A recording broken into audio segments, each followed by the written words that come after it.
My name is Isatou, the founder and the director of Women Initiative Gambia.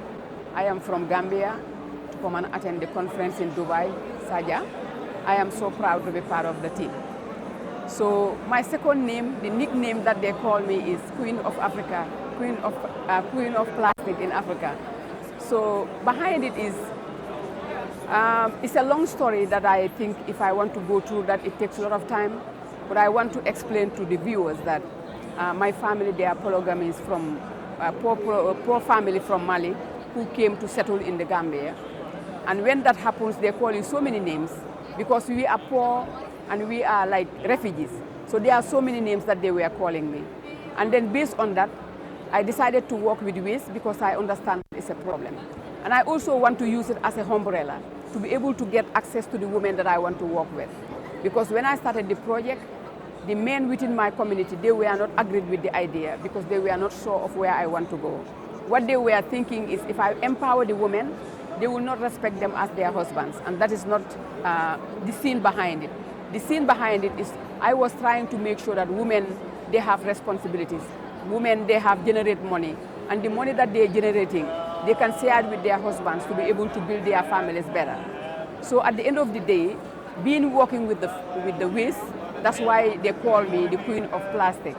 So I definitely love the name, and I always be so proud to share it with other people. Yeah, based on my experience working with waste for more than 15 years today, the biggest challenge that we are facing as Gambian and Africa at large is poor waste management. And also people, they always call it waste, and they treat it the way they call it. And it is different. You know, waste can only be wasted when you waste it.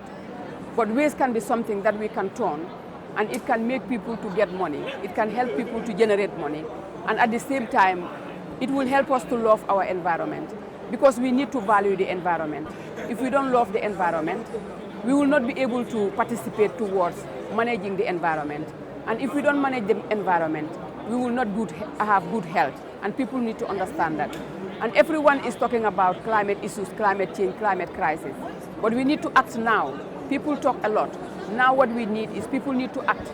And when we are taking action, we need to invite the young people so that they can be part of it, so that they will be able to participate and take responsibilities for the next generation.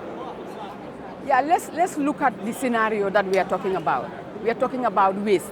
We are talking about the environment. And who are the ones who cause the damage that we are talking about?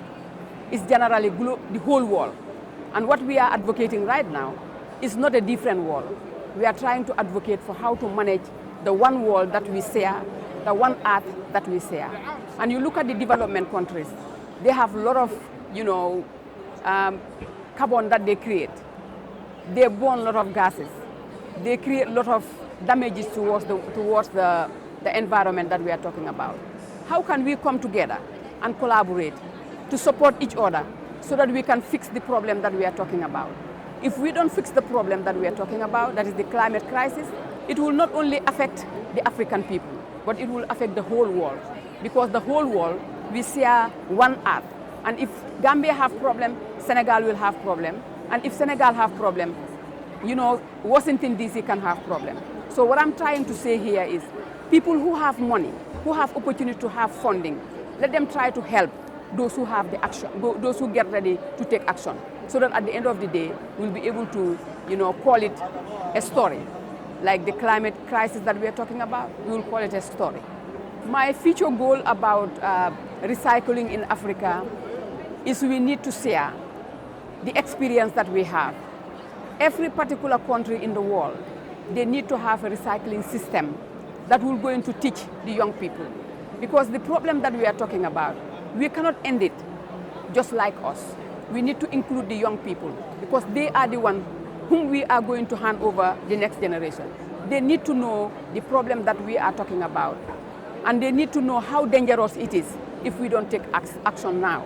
So I will call globally for all of us to work hand in glove to make sure that we find solution for the waste that is generated, because we cannot stop companies to generate waste. We cannot stop companies to generate plastic, and the plastic that they are generating, because it is very cheap and easy to get. People, they always get for it, especially people who are from the poor countries. But at the end of the day, the problem that is going to happen is something that they need to know, so that at the end of the day, alternatives can be created, and then people can work together to make sure that we have a better solution for the problem.